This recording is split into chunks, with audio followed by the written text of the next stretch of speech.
Hello friends. आज हमारा index ascending CPR पे बना हुआ था। पिछले दिन जो नैरो सीपीआर का फॉर्मेशन था उसमें जो मूवमेंट की कमी थी वो आज पूरी हुई। डेज ओपन की लाइन जो थी वो 23,407 के आसपास थी। अगर हम अपना इंडिकेटर लगाते हैं ये, तो डेज ओपन की लाइन 23,405 के आसपास आ रही है और जो क्लोजिंग प्राइस है वो थोड़ी सी ऊपर की तरफ में आ रही थी। और प्राइस जहाँ पे खुला था वहां पर एक रेड कैंडल बनाया जो कि वीवैप और 20 में दोनों को एक साथ की तरफ में ब्रेक कर दिया। तो कल के जैसा ही सेम सिनेरियो बन रहा था। कल भी रेड कैंडल बना करके पहले वीवैप और 20 में को तोड़ दिया नीचे की तरफ में। लेकिन इसका जो फॉलो थ्रू कैंडल था ग्रीन बना था कल। बट आज इसका फॉलो थ्रू कैंडल ग्रीन नहीं बना, रेड बना था। तो जैसे ही इसका फर्स्ट कैंडल का लो ब्रेक होता गया, नीचे का ट्रेड बन गया था। और नीचे का ट्रेड स्कैल्पिंग बनाना है क्योंकि वीवेब के ऊपर 21 ईएमए की लाइन है। इसलिए जो ये कैंडल बना इसमें प्रॉफिट बुक करके चुपचाप निकलना है। असेंडिंग सीपीआर है तो सपोर्ट से प्राइस मिलता है तो फिर गोल्डन अपॉर्चुनिटी के कारण वो बाइंग पोजीशन बनती है और फिर से वापस सीपीआर की तरफ में चला जाता है।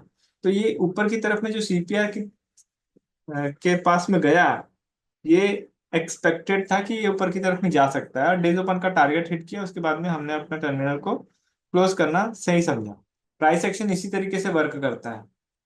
असेंडिंग सीपीआर है, सीपीआर से नीचे उतरेगा, S1 प्रीवियस डे लो का टारगेट है। लेकिन S1 प्रीवियस डे लो से फिर से इनसाइड रेंज में घुसेगा तो वापस सीपीआर की तरफ में आता है। ये रूल है सीपीआर का।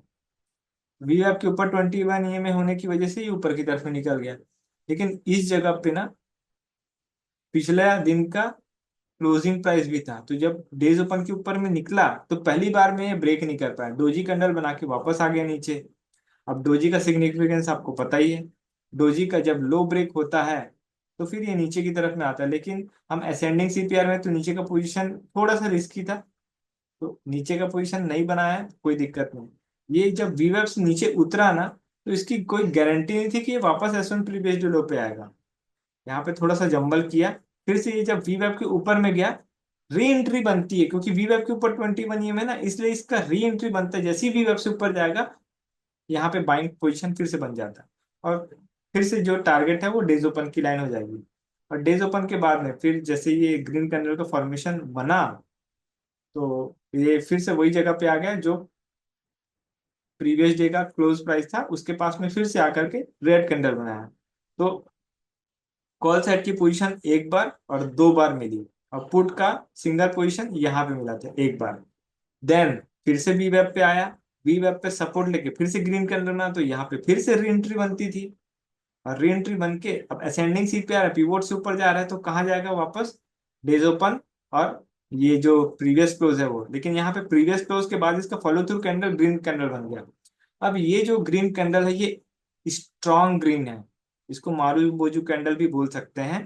इसमें ऊपर की तरफ में विक है लेकिन बहुत छोटा विक है। और ये जो कैंडल है प्रीवियस डे हाई को डिसाइसिवली बड़े कैंडल के साथ में ब्रेक कर रहा है। तो ये कैंडल बता रहा था कि अब इसका मोमेंटम ऊपर की तरफ में आ सकता है। तो मैंने बताया था कि कल के दिन में अगर वो रेंज को ब्रेक करता है तो हम मैक्सिमम R2 लेवल तक कर सकते हैं, क्योंकि R2 लेवल पास आ रहा है। R2 लेवल के ऊपर में जाएगा कि नहीं जाएगा इसको कोई एकदम से खास गारंटी नहीं है। तो जब ये ऊपर की तरफ में ये कैंडल बनाया, तो पहला टारगेट R1, और R1 ब्रेक किया, स्ट्रॉन्ग ग्रीन कैंडल के साथ में ब्रेक किया है, तो नेक्स्ट टारगेट इसका R2 हो गया।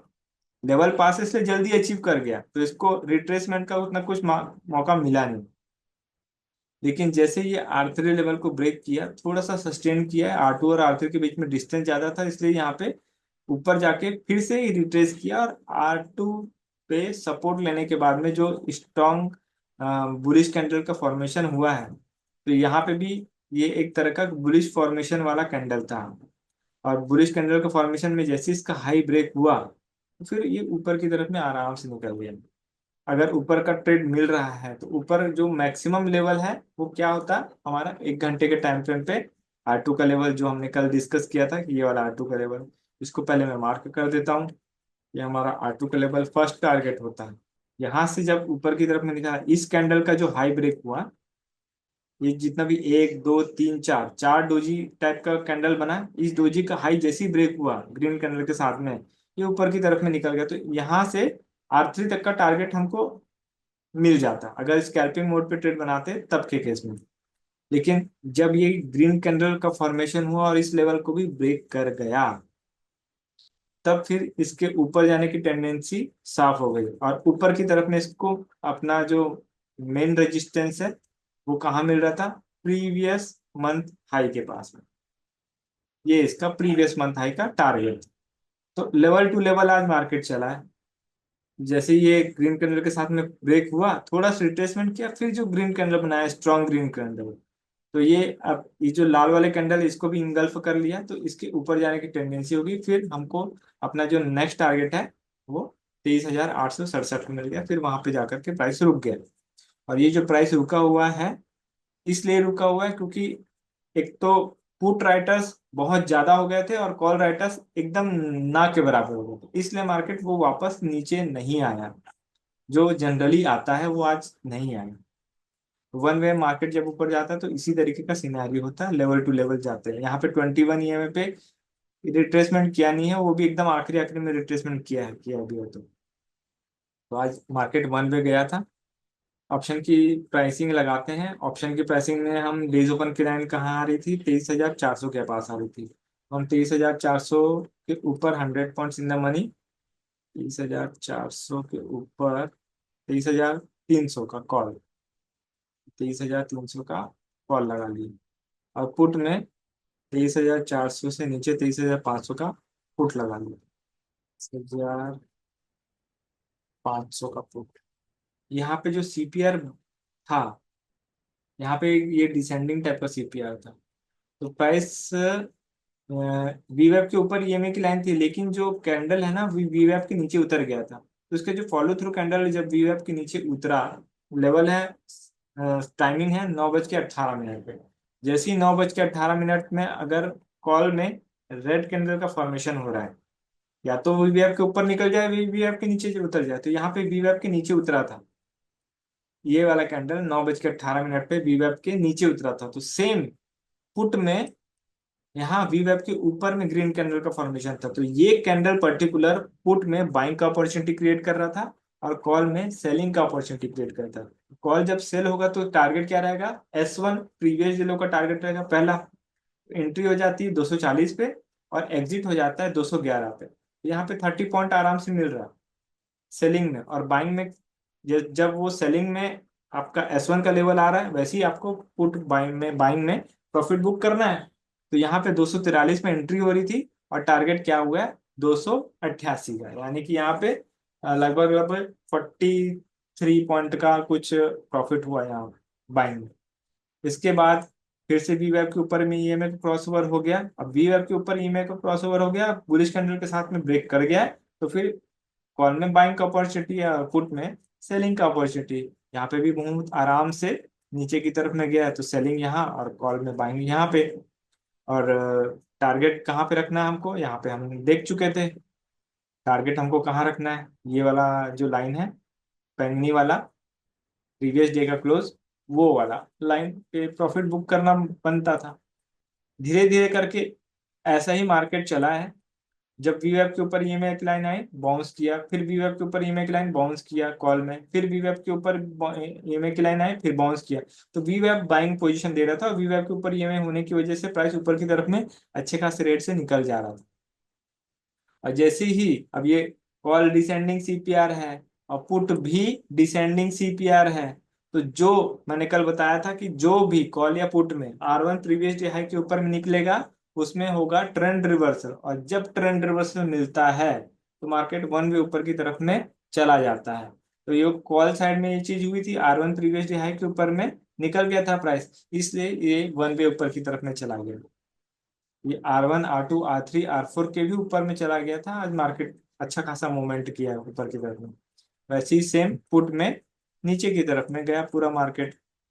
अब आ जाते हैं हम कल का मार्केट कैसा रह सकता है। कल छुट्टी है गुड फ्राइडे होने के कारण, तो हमको नेक्स्ट जो मार्केट है वो मंडे को मिलेगा। अब मंडे के दिन में वाइडर सीपीआर आ रहा है, तो वाइडर सीपीआर को हमको ट्रेड कैसे करना है उसके ऊपर हम बात कर लेते हैं। इस लेवल का अब कोई महत्व नहीं है, इसलिए इसको हटा दिया जाए। इस लेवल को भी अभी फिलहाल के लिए हटा देते हैं। सबसे पहले हायर टाइम फ्रेम से हम अपना एनालिसिस को स्टार्ट करते हैं।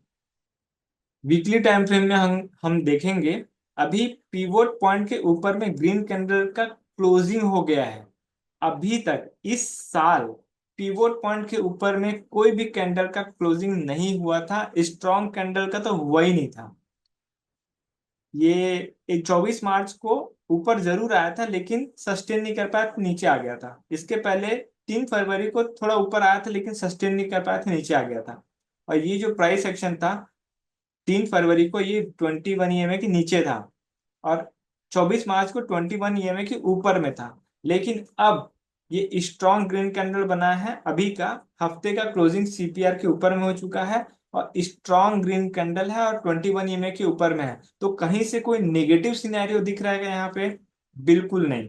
इसलिए अब प्राइस जो ऊपर की तरफ में बढ़ेगा और ऊपर की तरफ में हमको बड़े टारगेट मिलेंगे। और यहाँ ऊपर जाना है तो कहाँ तक जा सकता है? ये जो नया 24,790 यानी 24,800 का लेवल दिख रहा है, इस लेवल पे पहला टारगेट रहेगा। अगर ऊपर की तरफ में जाता है तो ये टारगेट अचीव होने के बाद में थोड़ा सा रुकेगा, थोड़ा कंसोलिडेट करेगा, फिर ऊपर निकलेगा तो हमको next target R1 previous year high का मिलेगा। तो अब ऊपर की तरफ में जो भी पोजीशन बनेगी वो बढ़िया मोमेंटम वाला ट्रेड हमको मिलेगा। 1 डे के टाइम फ्रेम पे आते हैं। प्राइस अभी पिवोट पॉइंट के ऊपर है यानी हम पॉजिटिव क्षेत्र में है, लेकिन अभी ये प्रीवियस मंथ हाई को टच कर गया है। प्रीवियस मंथ हाई पे टच करने के बाद में ये तो एक स्ट्रॉन्ग ग्रीन कैंडल बना था, तो अभी प्रीवियस मंथ हाई के पास में क्लोजिंग हुई है, लेकिन ये स्ट्रॉन्ग ग्रीन कैंडल है, इसमें ऊपर में वीक नहीं आया है अभी तक। तो हो सकता है प्राइस इसके ऊपर भी अच्छे खासे रेट से निकले। तो अब इसका मंथ के हिसाब से इसका नेक्स्ट टारगेट हो जाएगा R1 का लेवल। तो अभी ये अपने रेजिस्टेंस जोन के अंदर में घुसने वाला है। जब भी मार्केट में अगर रेजिस्टेंस जोन पे घुसता है तो रेजिस्टेंस जोन में थोड़ा सा दिक्कत करता है, प्राइस थोड़ा सा जिगजैग मूवमेंट करता है। लेकिन हमको डायरेक्शन पता है कि ऊपर की तरफ में जाना है, तो हम उसके हिसाब से ट्रेड प्लान करेंगे। 1 आवर का टाइम फ्रेम लेते हैं। ये वीकली बेसिस पे देख लेते हैं अभी कैसा बना है। देखिए वीकली बेसिस पे जो सीपीआर बन रहा है ना, वो भी थोड़ा सा वाइडर टाइप का ही है। नैरो नहीं बोल सकते इसको, लेकिन एकदम ज्यादा वाइडर भी नहीं बोल सकते। एक ठीक ठाक सीपीआर बना है, तो इसमें भी मूवमेंट आ सकता है। अब इसमें जो लेवल आ रहा है R1 और R2 का लेवल पास पास है, लेकिन लेकिन R3 का लेवल दूर आ रहा है। तो अगर हम ऊपर की तरफ में बनाते हैं, असेंडिंग सीपीआर है, तो असेंडिंग सीपीआर में अभी देखिए वी वेब जो है वो 21 EMA के ऊपर चल रहा है, मतलब ये अप ट्रेंड की तरफ इशारा कर रहा है। असेंडिंग सीपीआर, तो सीपीआर एक सपोर्ट का काम करने वाला है। इसका मेजर सपोर्ट लाइन है S1 प्रीवियस वीक लो। ये एक बहुत बड़ा सपोर्ट का काम करेगा, मतलब इसके नीचे प्राइस जाना थोड़ा मुश्किल रहेगा। अगर S1 प्रीवियस वीक लो के नीचे उतर जाता है तो फिर से ट्रेंड रिवर्सल, मार्केट नीचे की तरफ में आ जाएगा, लेकिन ऐसा जनरली होगा नहीं। अभी मार्केट बुल रन पे है और बुल रन कंटिन्यू रह सकता है। पिवोट पॉइंट जो है ये हमारा मेन सपोर्ट वाला लाइन है। अगर पिवोट पॉइंट से नीचे उतरता है तो वो कुछ टाइम बीइंग के लिए S1 पे आएगा, लेकिन फिर से बाउंस करके ऊपर की तरफ में चला जाएगा। तो ये बाय ऑन डिप वाला अभी मार्केट रहेगा फिलहाल के लिए। अगर वीकली बेसिस पे बात करेंगे हम, तो पिवोट पॉइंट से अगर बुलिश कैंडल का फॉर्मेशन होता है तो ये पहला टारगेट इसका R1 प्रीवियस वीक हाई रहेगा, और R1 प्रीवियस वीक हाई टूट जाता है तो R2 का लेवल हमको आसानी से मिल जाएगा, क्योंकि हमको 1 डे के टाइम फ्रेम पे दिख रहा है ये R1 का लेवल। अब R1 के भी ऊपर में अगर चला जाता है किसी रीजन से, तो ऐसा नहीं कि वो पूरा R3 के लेवल पे जाके टच हो जाएगा। हमको R2 और R3 के बीच में बहुत ज्यादा डिफरेंस दिख रहा है, तो हमको इसका 50% रखना है। तो 50% 24,512 का लेवल आ रहा है, यानी कि इस जो नेक्स्ट वीक आ रहा है उसमें जो मैक्सिमम टारगेट रहेगा वो 24,512 का रहेगा, मैक्सिमम जहां तक जा सकता है। अब आ जाते हैं 5 मिनट के टाइम फ्रेम। 5 मिनट के टाइम फ्रेम पे मंडे को वाइडर सीपीआर बन रहा है जो नेचुरली ऑब्वियस है। इसमें वाइडर सीपीआर में जो पिवोट पॉइंट होता है ना, ये मेन सपोर्ट का लाइन होता है। अगर पिवोट पॉइंट पे आता है तो मार्केट वहां से बाउंस कर सकता है ऊपर की तरफ में, क्योंकि असेंडिंग सीपीआर है। ये जो आखिरी आखिरी में बहुत ज्यादा छोटे छोटे कैंडल बनाया है, तो मंडे के दिन मार्केट खुलेगा तो बड़े मूवमेंट मिलेंगे उसमें। मतलब जो कैंडल का स्टार्टिंग है ना वो बड़े बड़े कैंडल से होगा। तो जब ये प्रीवियस हाई के ऊपर में चला जाएगा, अगर मार्केट कल के मंडे के दिन में प्रीवियस डे हाई को ब्रेक कर जाता है, तो फिर हमको R1 की तरफ में एक पहला टारगेट मिल जाएगा। R1 के ऊपर में थोड़ा सा मुश्किल जाएगा ट्रेड, क्योंकि वाइडर CPR है। बाई चांस अगर R1 के ऊपर में चला जाता है, तब फिर हम R2 की तरफ में जो हेडिंग करेंगे वो थोड़ा स्कैल्पिंग मोड पे करेंगे। लेकिन R1 के ऊपर में ट्रेड थोड़ा सा मुश्किल जाएगा। अगर ये नीचे की तरफ में जाता है तो ट्रैप करने की संभावना ज्यादा रहेगी। पिवोट पॉइंट से नीचे उतरता है तो फिर वो S1 पे जाने की रहेगी उम्मीद, लेकिन आपको पूरा S1 तक का टारगेट नहीं लेना। अगर नीचे की तरफ में जाता है तो ये जो FBC और S1 है इसके बीच में प्रॉफिट बुक करना है। पूरा नीचे की तरफ में नहीं जाना है, क्योंकि असेंडिंग CPR है, नीचे से कभी भी बाइंग आ सकती है ऊपर की तरफ में।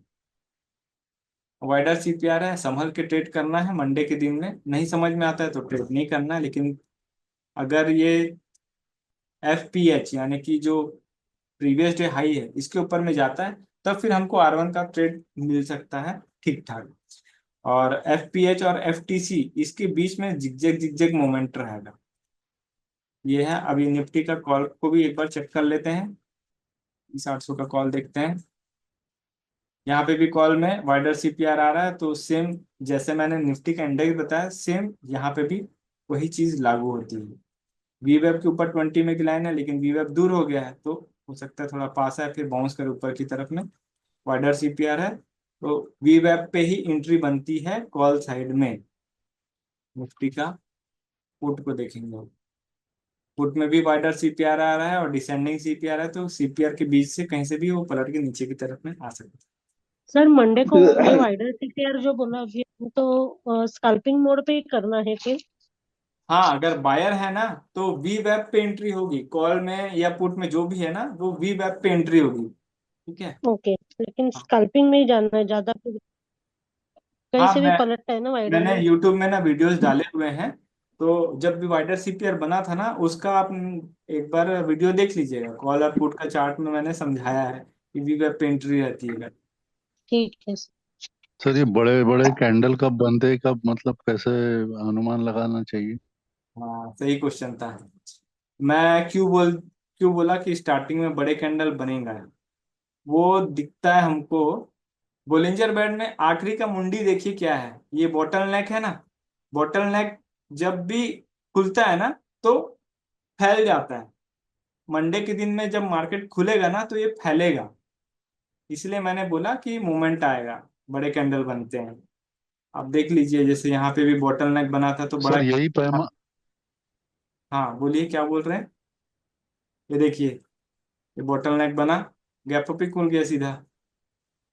इसके बेस पे मैं बोलता हूँ कि बड़े कैंडल बनेंगे स्टार्टिंग में। हाँ ये बात है कि फ्राइडे का दिन छुट्टी है ना, तो मंडे के दिन में जो भी कैंडल खुलेगा ना वो डीके के साथ में खुलेगा। हो सकता है आपको कॉल और पुट दोनों में ना रेड कैंडल दिखे, पहला कैंडल। सर ऐसा क्यों? क्योंकि प्रीमियम डीके होता है ना, एक दिन छुट्टी है तो उसका डीके कहाँ जाएगा, मंडे को दिखता है वो चीज।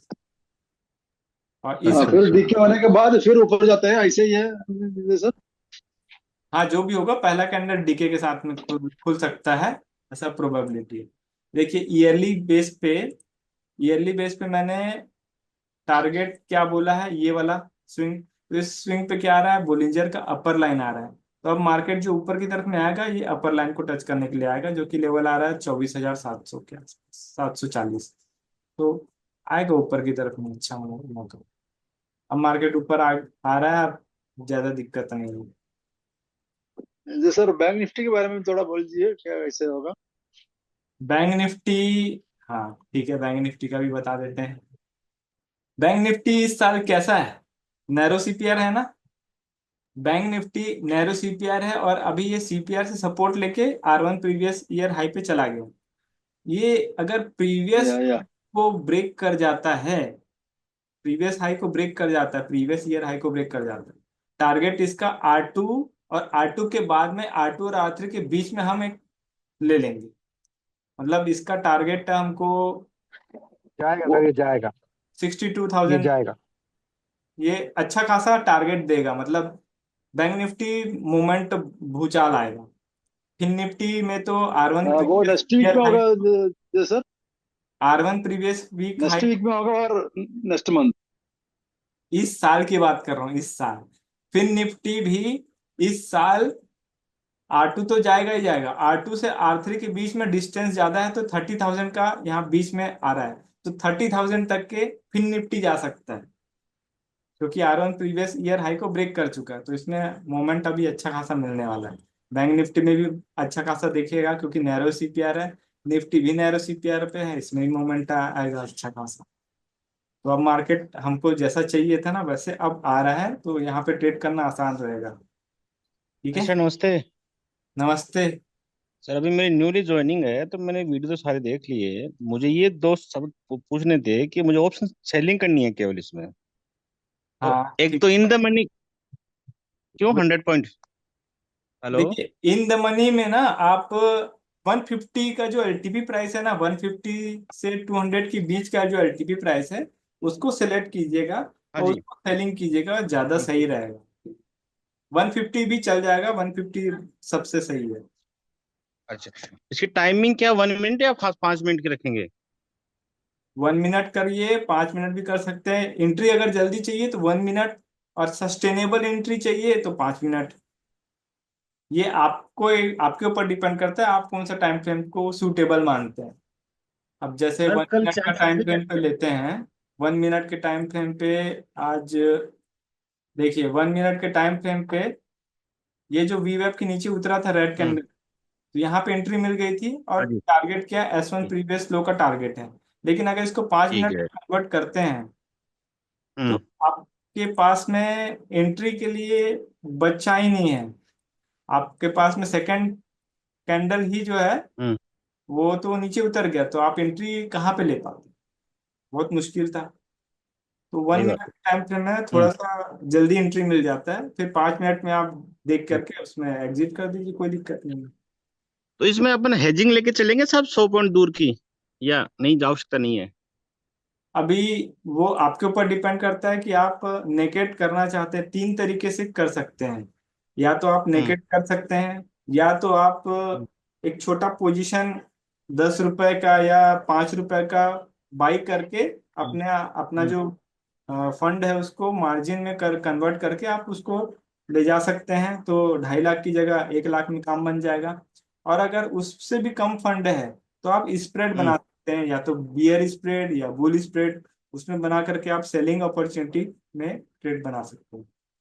3 तरीका है, आप किस में सूटेबल है वो आप देख लीजिए। सर मंडे को चलो गैप अप गैप ठीक। डाउन हो सकता है क्या? Thank you sir, thank you, thank Monday को क्या गैप अप? गैप अप क्या गैप डाउन हो सकता है क्या? मंडे को हो सकता है ना। सैटरडे संडे और फ्राइडे, ओके है, 3 दिन छुट्टी है, तो 3 दिन मार्केट में जो भी उठापटक होगी ना, जो भी न्यूज वाला होगा, उसके कारण मार्केट ऊपर जा सकता है। ये जो जोन है ना, इस जोन को मैं मार्क कर देता हूँ, ये वाला जोन। इस जोन के ऊपर में उठेगा ना मार्केट, तो ऊपर रहेगा। इस जोन के बीच में क्योंकि है रहेगा। क्योंकि हैकीनेसी में बहुत फर्क है अपने में, 2-250 का पॉइंट का फर्क है, इसलिए पूछा। हाँ, तो ऊपर की तरफ में ही इशारा कर रहा है मार्केट जाने का। फ्रेंड्स, अगर आपको हमारा वीडियो कोर्स फ्री में चाहिए, तो नीचे दिए हुए डिस्क्रिप्शन में जो हमारा डीमैट अकाउंट का लिंक है, उससे आप अकाउंट ओपन कर सकते हैं, और नीचे दिए हुए व्हाट्सएप नंबर पर शेयर कर सकते हैं। इससे आपको हमारा कोर्स फ्री में मिल जाएगा, और आप हमारे व्हाट्सएप के लाइव ग्रुप में भी ऐड हो जाएंगे, ताकि आपका जो भी क्वेरी क्वेश्चन डाउट है उसे आप पूछ सकते हो और सही समय पे सॉल्व करा सकते हो। आपको हमारा वीडियो कंटेंट अच्छा लगा तो वीडियो को लाइक ज़रूर कीजिए, और चैनल में नए हैं तो चैनल को सब्सक्राइब कर लीजिए। Thank you for advance learning, join our master class, link in the description below.